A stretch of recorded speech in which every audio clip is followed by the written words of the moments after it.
आज हम पढ़ेंगे BSc final physics quantum mechanics का पेपर फर्स्ट का। आज लेक्चर 11 रहेगा और आज हम डिस्कस करेंगे फोटो इलेक्ट्रिक इफेक्ट के बारे में। कल वाले लेक्चर के अंदर हमने फोटो इलेक्ट्रिक इफेक्ट के बारे में पढ़ा था और भी फोटो इलेक्ट्रिक इफेक्ट के आज रिजल्ट के बारे में पढ़ेंगे। कल हमने उसके एक्सपेरिमेंट के बारे में क्या है भी पढ़ा था, किस प्रकार से उसका एक्सपेरिमेंट होता है। और आज हम डिस्कस करेंगे जो फोटो इलेक्ट्रिक इफेक्ट है उसके रिजल्ट क्या प्राप्त होते हैं। तो देखिएगा भी फोटो इलेक्ट्रिक इफेक्ट के रिजल्ट भी एक बात बताता है भी हम ग्राफ प्लॉट करते हैं संतृप्त प्रकाश विद्युत धारा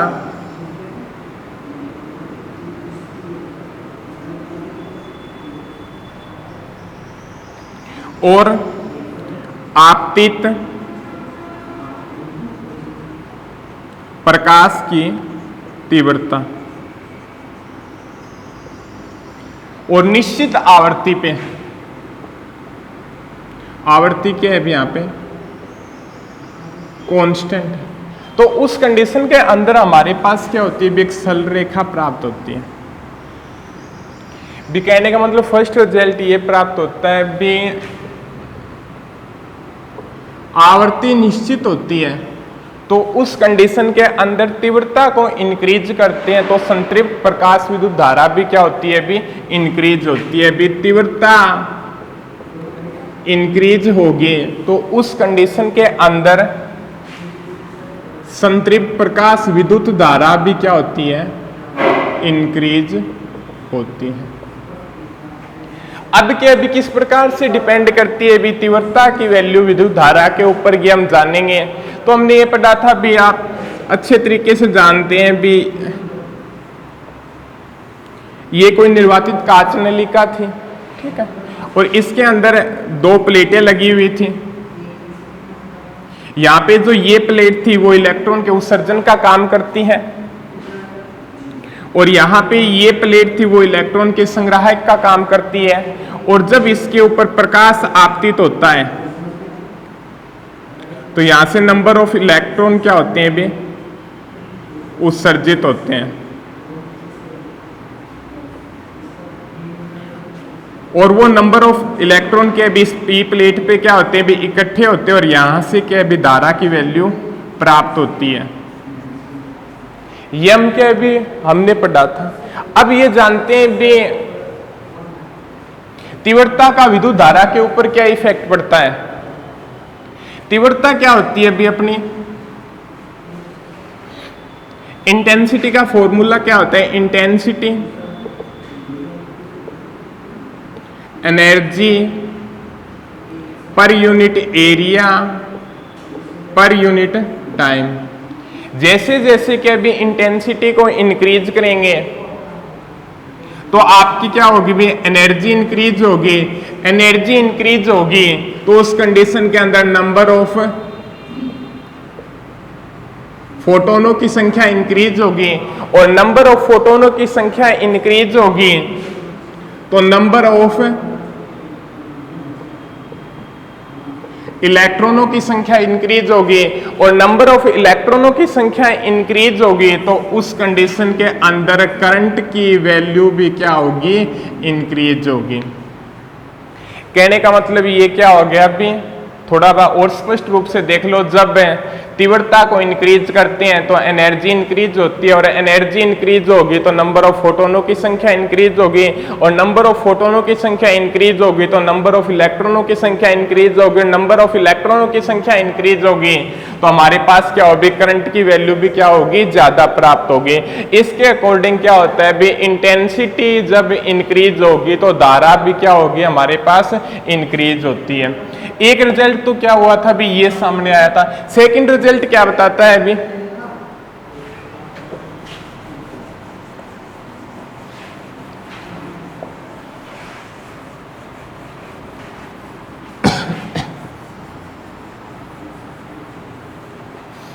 सेकंड रिजल्ट आपके पास क्या बताता है भी, निश्चित आवर्ती पे, निश्चित आवर्ती पर निरोधी विभव, निरोधी विभव V0 प्रकाश की तीव्रता पर निर्भर नहीं करता है।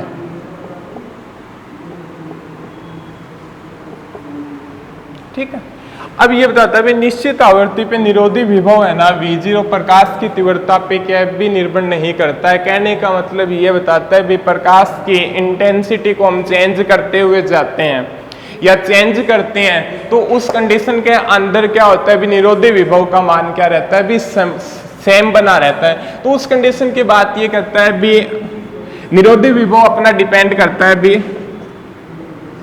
गतिज ऊर्जा के ऊपर, इलेक्ट्रॉनों की गतिज ऊर्जा के ऊपर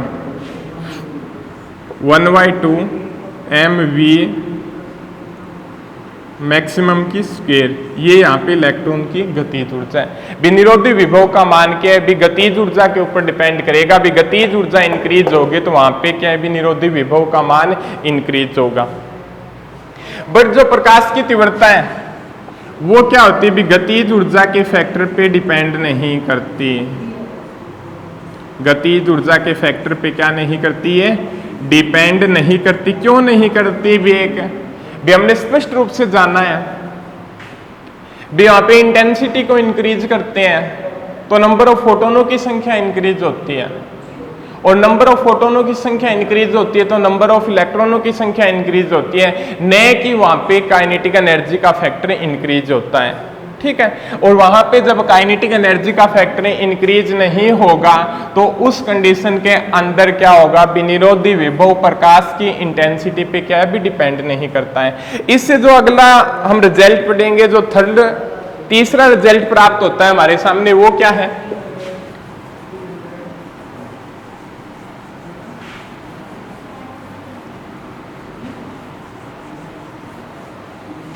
तीसरा रिजल्ट क्या जो प्राप्त होता है फोटो इलेक्ट्रिक इफेक्ट का, वो इस प्रकार से प्राप्त होता है भी हमारे पास ये मानो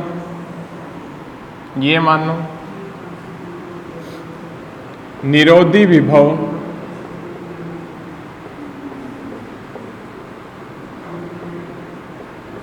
V0 आवर्ती न्यू, ठीक है, ग्राफ लोड करते हैं तो इस प्रकार से प्राप्त होता है। इसको बोलते हैं भी हम देहली आवर्ती। इस ग्राफ से हमारे सामने क्या रिजल्ट आता है भी आवर्ती का मान इंक्रीज होता है। ठीक है, तो उस कंडीशन के अंदर क्या होता है भी निरोधी विभव का मान भी क्या होता है भी सरल रेखीय रूप से क्या होता है भी इंक्रीज होता है। तो इसको स्पष्ट रूप से हम बता सकते हैं भी हमारे पास ये क्या होता है भी कांच की ट्यूब होती है,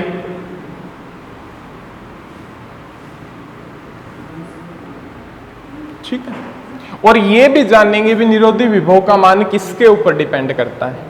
कांच की ट्यूब होती है, इसके अंदर क्या पढ़ा था हमने भी दो प्लेटें होती हैं। ये प्लेटें क्या है भी इलेक्ट्रॉन के उत्सर्जन का काम करती है, दूसरी प्लेट क्या है भी इलेक्ट्रॉन के संग्राहक का काम करती है। जब इसके ऊपर क्या होता है भी प्रकाश आपतित होता है तो यहां से क्या होते हैं भी इलेक्ट्रॉन उत्सर्जित होते हैं। ठीक है, अब एक बात हम अच्छे तरीके जानते हैं भी यहाँ पे क्या होता है भी जो ऊर्जा होती है फोटोनों के रूप में होती है, सूक्ष्म कणों के रूप में होती है। ठीक है, तो एक फोटोन के भी एक इलेक्ट्रॉन को बाहर निकालने का काम करता है भी। यहाँ पे फोटोन की ऊर्जा मान लो क्या है भी = h न्यू, ये कोई है। ठीक है, और यहाँ पे जब ये फोटोन इस प्लेट पे टकराता है तो कुछ उसकी ऊर्जा इसका कुछ पार्ट इलेक्ट्रॉन के उत्सर्जन में, इलेक्ट्रॉन के उत्सर्जन में, और बाकी पार्ट के भी इलेक्ट्रॉन की गतिज ऊर्जा के रूप में चला जाता है।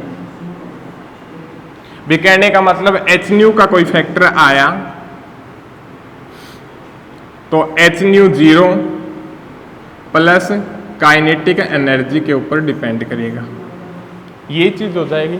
अब ये बताता है भी एक ही धातु के लिए इलेक्ट्रॉनों को उत्सर्जित करना, भी उत्सर्जित करने के लिए जो एनर्जी आवश्यक होगी वो हमेशा क्या रहती है, भी सेम बनी रहती है। कहने का मतलब ये बताता है भी एक ही धातु से इलेक्ट्रॉनों को उत्सर्जित करने के लिए जितनी एनर्जी की आवश्यकता होगी वो एनर्जी क्या होती है, भी सेम बनी रहती है, भी ये कभी चेंज नहीं होगा एक धातु के लिए। तो क्या हम आवर्ती को चेंज करते हैं तो हमारी क्या चीज होगी, भी आवर्ती को इंक्रीज करेंगे तो काइनेटिक एनर्जी क्या होगी, इंक्रीज होगी। भी ये बोल सकते हैं भी आवर्ती इंक्रीज होगी तो उस कंडीशन के अंदर काइनेटिक एनर्जी का फैक्टर होगा वो क्या होगा, भी हमारा इंक्रीज होगा। ठीक है, अब ये बताता है भी इतना समझ में आ गया भी आवर्ती इंक्रीज तो काइनेटिक एनर्जी इंक्रीज, और काइनेटिक एनर्जी डिपेंड करती है अपना जो निरोधी विभव है वो क्या डिपेंड करता है, भी काइनेटिक एनर्जी के ऊपर डिपेंड करता है। ठीक है, अब क्या है, भी काइनेटिक एनर्जी और निरोधी विभव का क्या रिलेशन होता है, उस रिलेशन को भी हम जानते हैं, पिछले लेक्चर में भी हमने पढ़ा था, थोड़ा स्पष्ट रूप से और कर लेते हैं। भी यहाँ पे क्या होता है, भी ऋणात्मक चार्ज लेते हैं एक कंडीशन के अंदर। अब ये क्या होता है, प्लेट पी पर वह ऋणात्मक विभव जहां पे क्या हो, धारा का मान शून्य प्राप्त हो उस विभव को बोलते हैं निरोधी विभव। दोबारा बता दूं मैं आपको, प्लेट पी पर वह ऋणात्मक विभव जहां पर धारा का मान क्या हो, शून्य प्राप्त हो, उस विभव को बोलते हैं निरोधी विभव। ठीक है, अब निरोधी विभव किस पे डिपेंड करता है,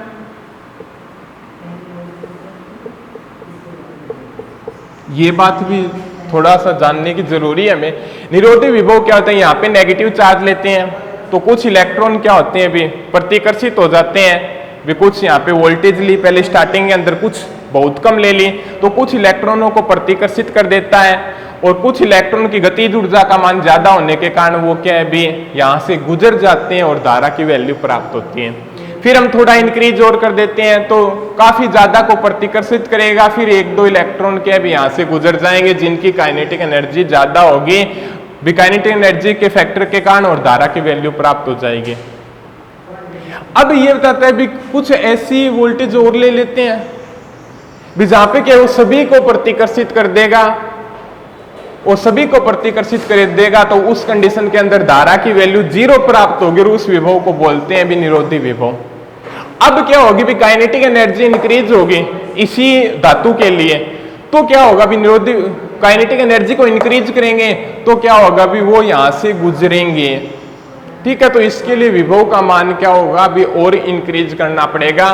तो इसके कारण हम जानते हैं भी विभव का मान क्या करना पड़ेगा, भी इंक्रीज करना पड़ेगा। मीन्स क्या, भी काइनेटिक एनर्जी इंक्रीज होगी तो जो पहले वाला विभव है वहां से भी क्या होंगे, भी इलेक्ट्रॉन गुजरेंगे, तो इलेक्ट्रॉन गुजरेंगे तो धारा प्राप्त होगी, तो वो उसका निरोधी विभव नहीं होगा। निरोधी विभव तो वह होता है जहां पे धारा का मान क्या हो, शून्य प्राप्त हो। तो इस कंडीशन के लिए निरोधी विभव का मान क्या करना पड़ेगा, इंक्रीज करना पड़ेगा। और ये बात हम स्पष्ट रूप से बता सकते हैं, भी काइनेटिक एनर्जी इंक्रीज होगी तो निरोधी विभव का मान भी क्या होगा, हमारे पास इंक्रीज होगा। तो इस फैक्टर के अंदर क्या होता है, भी निरोधी विभव और आवर्ती दोनों फैक्टर क्या है, भी गतिज ऊर्जा के ऊपर डिपेंड करते हैं। भी यहाँ पे ये बताता है, भी आवर्ती इंक्रीज करेंगे तो काइनेटिक एनर्जी इंक्रीज होगी, और काइनेटिक एनर्जी इंक्रीज होगी तो निरोधी विभव इंक्रीज होगा। तो ये सरल रेखीय रूप से क्या होता है, भी बढ़ता है। अब यहाँ पे एक चीज ये दी हुई है, भी देहली आवर्ती। देहली आवर्ती क्या होती है, भी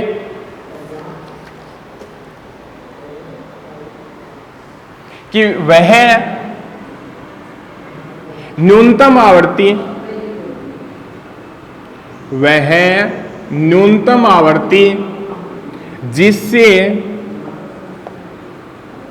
कम आवर्ती पर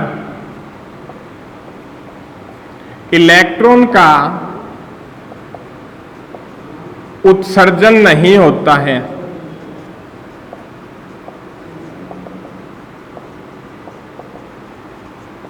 दोबारा देख लीजिएगा।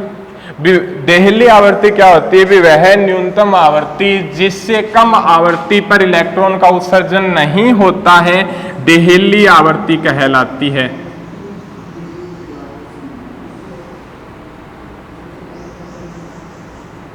कहलाती, ठीक है। या भी यहाँ पे थोड़ा सा और स्पष्ट रूप से बांध सकते हैं भी, यहाँ पे क्या है भी, इलेक्ट्रॉनों के उत्सर्जन के लिए hν0 ऊर्जा की आवश्यकता होती है, और यदि यहाँ पे जो आवृत्ति का मान है ν0 से क्या है भी कम है, तो उस कंडीशन के अंदर इलेक्ट्रॉनों का उत्सर्जन नहीं होगा, तो उस आवृत्ति को बोलते हैं भी देहली आवृत्ति। फोर्थ पॉइंट पढ़ते हैं अपना। भी चौथा रिजल्ट उसने क्या बताया अभी?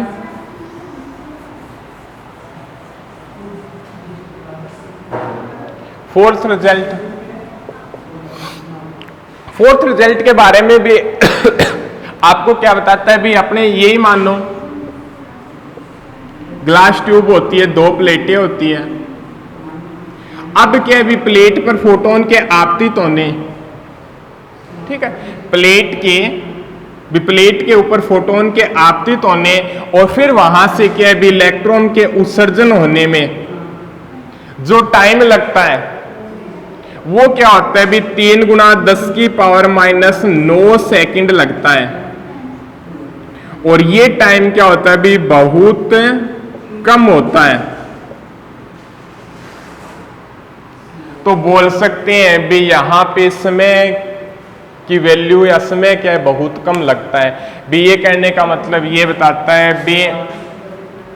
भी किसी प्लेट के ऊपर, या भी फोटो उत्सर्जक प्लेट बोलते हैं, फोटो उत्सर्जक प्लेट के ऊपर फोटोन के आपतित होने और आपतित होने के पश्चात इलेक्ट्रॉन के उत्सर्जन होने में क्या है भी 3 × 10⁻⁹ सेकंड लगता है, जो क्या है भी बहुत कम होता है। इसके कारण ये बनाता है भी इस प्रोसेस के अंदर टाइम की वैल्यू क्या होती है भी नगण्य के बराबर होती है, या जो प्रोसेस होती है वो क्या होती है भी अत्यधिक शीघ्र होती है।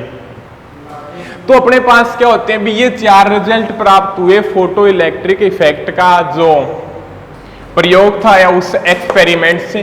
अब हम जानेंगे भी वहां पे भी किन कारणों के कारण क्लासिकल मैकेनिक्स फेल हो गई थी। भी 4 रिजल्ट प्राप्त हुए, अब क्या भी इन चारों रिजल्टों को हम सेटिस्फाई करते हैं क्लासिकल मैकेनिक्स से। भी क्लासिकल फिजिक्स के अकॉर्डिंग हम जानेंगे भी यहाँ पे चारों एक्सपेरिमेंटों के जो चारों रिजल्ट प्राप्त होते हैं उनको किस प्रकार से सेटिस्फाई नहीं करती है, तो उस चारों रिजल्ट के बारे में हम पढ़ेंगे। चारों रिजल्ट क्या है भी हमारे,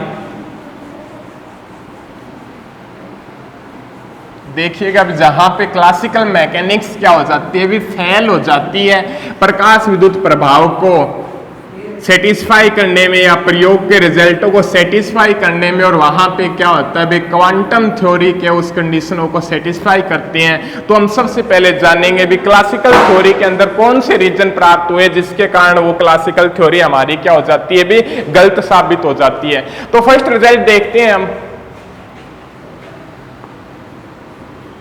फर्स्ट रिजल्ट क्या बताता है भी क्लासिकल मैकेनिक्स क्या बताती है भी,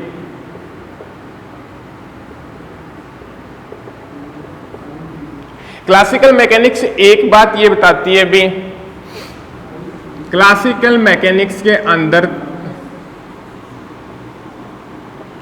ऊर्जा क्या होती है भी प्रकाश की तीव्रता के समानुपाती होती है भी। जहां पे इंटेंसिटी इंक्रीज होगी तो ऊर्जा क्या होगी भी इंक्रीज होगी। अब ये बताता है भी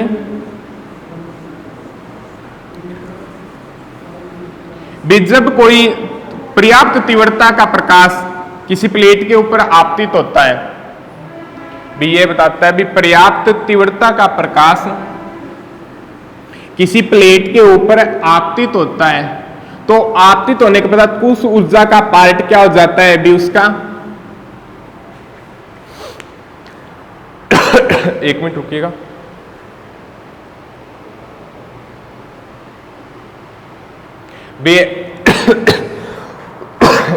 ये बताता है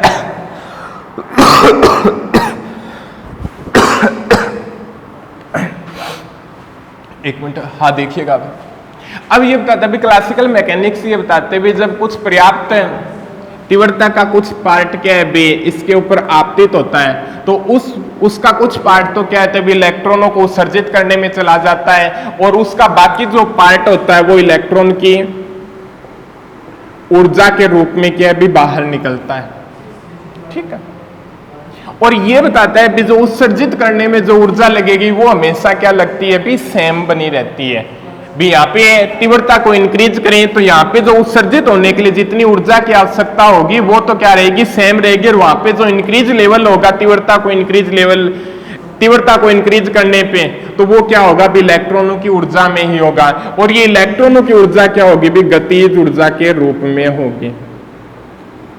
कहने का मतलब क्लासिकल थ्योरी ये बताती है भी जब कोई प्रकाश आपतित होता है तो उसका कुछ पार्ट क्या होता है भी प्रकाश की तीव्रता का कोई प्रकाश आपतित होता है कुछ पार्ट उसका उत्सर्जित करने में इलेक्ट्रॉनों का और बाकी जो क्या है इलेक्ट्रॉनों की ऊर्जा के रूप में चला जाता है। जो इलेक्ट्रॉनों की ऊर्जा होगी वो क्या होगी भी गतिज ऊर्जा के रूप में होगी और फिर यदि हम तीव्रता को इंक्रीज करेंगे तो ये तो उत्सर्जित होने के लिए जो ऊर्जा की आवश्यकता है वो तो क्या रहेगी भी सेम बनी रहेगी और वहां पे जो इंक्रीज लेवल होगा वो क्या होगा भी गतिज ऊर्जा ही इंक्रीज होगी। भी क्लासिकल मैकेनिक्स क्या बताती है भी तीव्रता को इंक्रीज करेंगे तो गतिज ऊर्जा भी क्या होगी इंक्रीज होगी।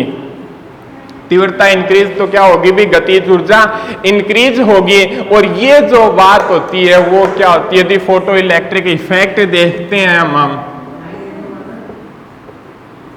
जो फोटो इलेक्ट्रिक इफेक्ट के रिजल्ट पढ़ते हैं तो उस कंडीशन के अंदर हम अच्छी तरीके से जानते हैं भी जो तीव्रता होती है वो क्या होती है भी गतिज ऊर्जा के ऊपर डिपेंड नहीं करती जिसके कारण यहाँ पे क्लासिकल थ्योरी क्या हो जाती है भी गलत हो जाती है। सेकंड चीज देखिएगा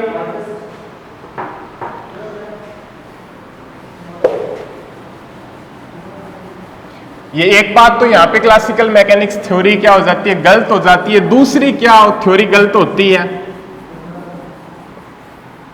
वो देखिएगा अभी हम दूसरी चीज क्या बताती है वे हमारे सामने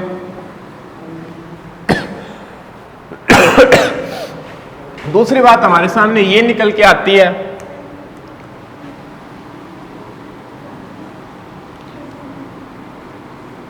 ये कोई प्लेट मान लो क्लासिकल मैकेनिक्स क्या कहती है भी क्लासिकल मैकेनिक्स क्या कहती है भी किसी भी आवर्ती पर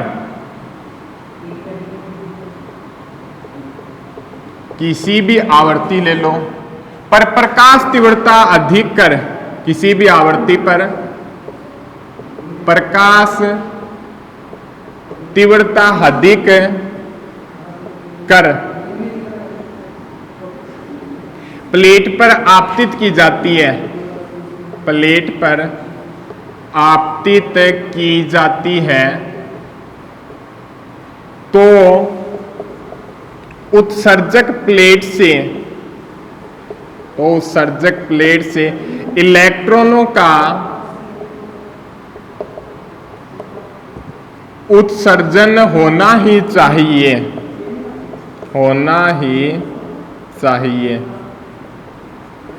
क्या बताते हैं भी किसी भी आवर्ती पे प्रकाश तीव्रता को अधिक कर प्लेट पर आपतित की जाती है कि कोई भी आवर्ती पर प्रकाश की इंटेंसिटी को इंक्रीज कर प्लेट पर आपतित कराते हैं तो उत्सर्जक प्लेट से इलेक्ट्रॉनों का उत्सर्जन होना ही चाहिए।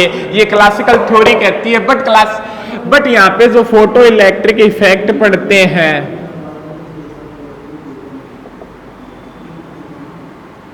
वो क्या बताता है यदि देहली आवर्ती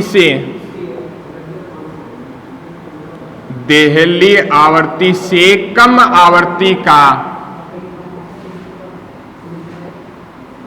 देहली आवर्ती से कम आवर्ती का प्रकाश उत्सर्जक प्लेट पर आपतित होता है तो इलेक्ट्रॉन का उत्सर्जन नहीं होता है। फोटो इलेक्ट्रिक इफेक्ट क्या बताता है? भी देहली आवृत्ति से कम आवृत्ति का प्रकाश उत्सर्जक प्लेट पर आपतित होता है तो इलेक्ट्रॉनों का उत्सर्जन नहीं होता है, तो यहां पे क्या हो जाती है भी अपनी क्लासिकल मैकेनिक्स फेल हो जाती है। अब तीसरा रिजल्ट क्या बताता है? भी रजिस्टर कहां पे रख दिया? तीसरा रिजल्ट हमारे सामने क्या बताता है? भी दो रिजल्ट के कारण क्या है? क्लासिकल थ्योरी गलत हो जाती है। तीसरा रिजल्ट हमारे सामने क्या निकल के आता है? भी ये देखते हैं।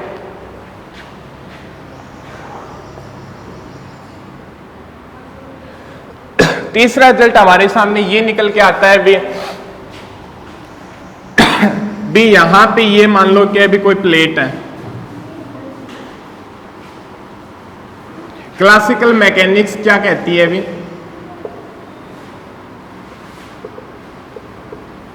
क्लासिकल मैकेनिक्स क्या बताते हैं? भी ये प्लेट है और इस प्लेट के ऊपर क्लासिकल मैकेनिक्स के अनुसार किसी भी तीव्रता का भी या उच्च या भी निम्न तीव्रता का जब प्रकाश आपतित होता है, निम्न इंटेंसिटी का प्रकाश आपतित होता है, वो ऊर्जा क्या होती है? भी इसके पृष्ठ पर पूर्ण रूप से क्या भी फैलती है और पृष्ठ पर पूर्ण रूप से फैलने के पश्चात के प्रत्येक इलेक्ट्रॉन को कुछ न कुछ थोड़ी बहुत ऊर्जा प्राप्त होती है और जिसके कारण के उस ऊर्जा को उत्सर्जित होने में कुछ न कुछ ऊर्जा प्राप्त होगी।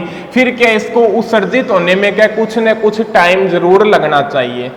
कहने का मतलब क्लासिकल मैकेनिक्स क्या होती है? यदि हम कम तीव्रता लें, ठीक है, तो इस प्लेट के ऊपर आएगी तो प्लेट के भी उस तीव्रता को पूर्ण रूप से क्या करेगी? भी अवशोषण करेगी और अवशोषण करने के पश्चात के भी यहाँ पे जो प्लेट के अंदर मुक्त इलेक्ट्रॉन होंगे उसको क्या भी उस ऊर्जा का कुछ थोड़ा बहुत पार्ट प्राप्त होगा और फिर उसको बाहर निकलने के लिए भी थोड़ा बहुत पार्ट प्राप्त होगा तो फिर उसको बाहर निकलने के लिए कुछ टाइम लगना चाहिए।